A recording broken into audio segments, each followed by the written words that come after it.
Hello everyone and welcome to Tally recap. आज के episode में हमने देखा कि वंश और रिद्धिमा के बीच की दूरियां कम हो रही हैं। रिद्धिमा को जो चोट लगी थी वो दर्द हमने वंश को महसूस करते हुए देखा। वंश को रिद्धिमा के घाव पे हमने मलहम लगाते हुए भी देखा। ये जो मुश्किल समय आया इनकी ज़िंदगी में, इसमें कहीं ना कहीं ये समझ में आ रहा है कि इनके बीच की जो दूरियां हैं वो मिट रही हैं। अच्छा, वंश ने पूछा ये रिद्धिमा से कि ये किसने किया है, तुम्हें क्या लगता है कि ये किसने किया है। पर रिद्धिमा ने चुप्पी साधी रही क्योंकि उनके पास कोई सबूत नहीं थे पुख्ता अनुप्रिया या फिर ईशानी के अगेंस्ट में। इसलिए उन्होंने अपना मौन बनाए रखा। ये मुझे समझ में नहीं आता है कि ये क्यों होता है। भैया तुम्हें पता है किसने किया, कब किया, कैसे किया, तो बता दो ना अगले को। कन्फ्यूजन क्यों है इतना। बट समहाउ इनके पास एविडेंस नहीं थे तो इन्होंने मौन धारण रखा अपना, और इन्होंने नाम नहीं लिया किसी का भी। अच्छा, वहीं अनुप्रिया और ईशानी को ये पता लगता है कि रिद्धिमा समय पे उस रूम से बाहर निकल गई। अब ये हुआ तो सही, पर इसके चक्कर में ये हुआ कि अब ईशानी अनुप्रिया पे भी शक करने लग गई है कि क्या अभी भी वो उससे उतनी ही नफरत करती है, या ये जो इमोशन है ये मेलो डाउन हो गया है। क्यों ऐसा हुआ कि इतना जो फुल प्रूफ प्लान था उसमें से भी रिद्धिमा बच के निकल गई।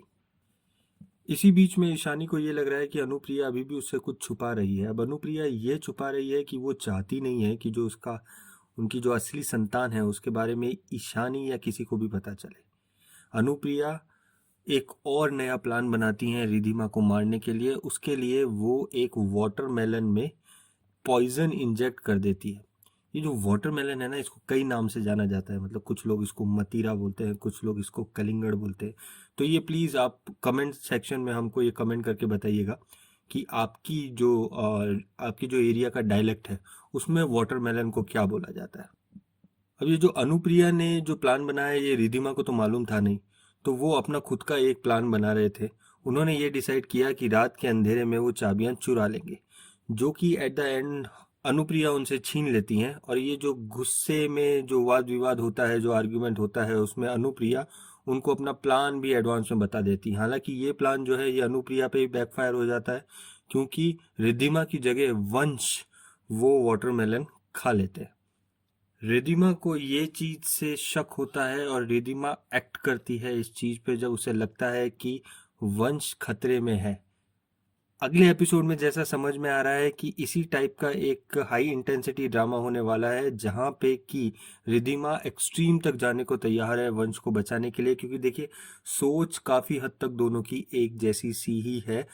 अपने प्यार के लिए जिन लोगों के लिए वो कंसर्न है उनके लिए दोनों ही, वंश भी और रिद्धिमा भी, किसी भी हद तक जाने को तैयार है। तो ये था आज का एपिसोड। बहुत ही इंटेंसिटी थी इसमें।